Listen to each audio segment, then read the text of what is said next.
At the beginning of this year, I was on the ground at the Del Rio sector of the U.S.-Mexico border, working with law enforcement, spending time with those victimized by the cartels, and seeing firsthand the raw truth of President Biden's border crisis.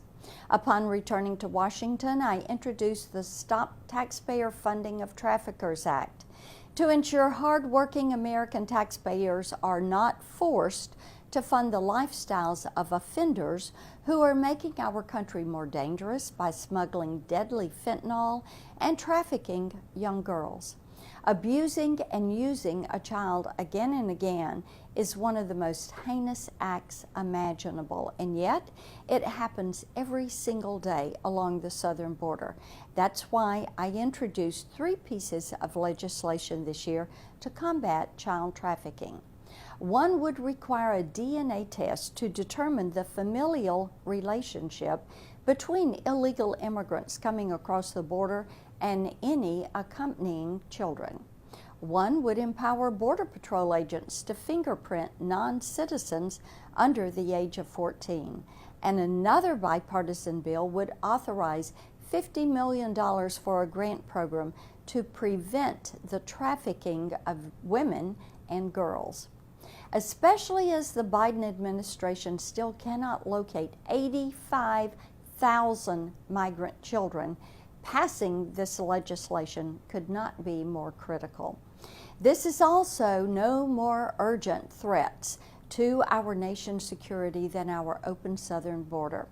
Earlier this month, FBI Director Wray told the Senate Judiciary Committee that he sees blinking lights everywhere he turns, and said since Hamas's October 7th attack on Israel, the potential threat to the U.S. is, and I quote, higher than it has been in a long, long time, end quote.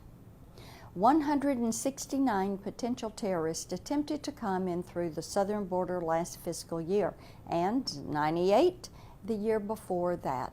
Since October 1, not even 3 months into this fiscal year, we've seen over 500,000 illegal immigrants flood the border and 65,000 known gotaways.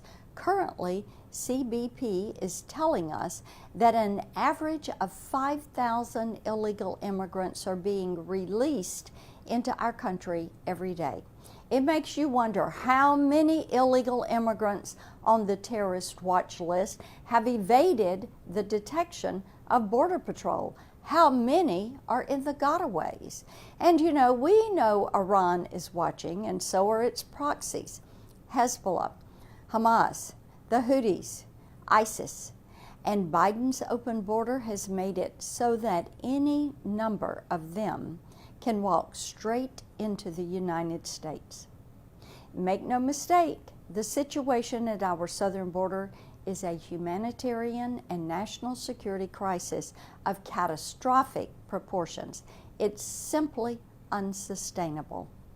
In the new year, I will continue to make it one of my top priorities to support victims of human trafficking and to safeguard our national security and secure our southern border.